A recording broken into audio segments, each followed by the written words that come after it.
আসসালামু আলাইকুম। জিনা কি জেনে নিন। হাদিসের ভাষায় জিনা বহু প্রকারে বিভক্ত। যেমন ১. কোনো বেগানা নারী অথবা পুরুষের প্রতি দৃষ্টি দেওয়া চোখের জিনা। ২. যৌনতা সম্পর্কিত অশ্লীল কথাবার্তা বলা জিহবার জিনা। ৩. বিবাহ সম্পর্ক ছাড়া অবৈধভাবে কাউকে স্পর্শ করা হাতের জিনা। ৪.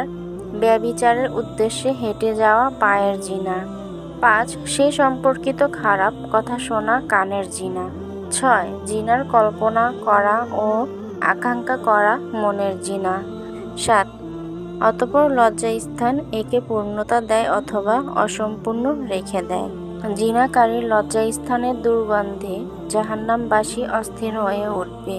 সেদিন জিনাকারীকে পিপাসা মেটানোর জন্য এই পচা পানি পান করতে দেওয়া হবে। তাই সবারই উচিত প্রেমিক প্রেমিকা নামের বিবাহ বহির্ভূত এই সব শয়তানি সম্পর্ক বাদ দেওয়া। আল্লাহ আমাকে সহ সবাইকে সকল ধরনের গুনাহ থেকে বিরত রাখুন।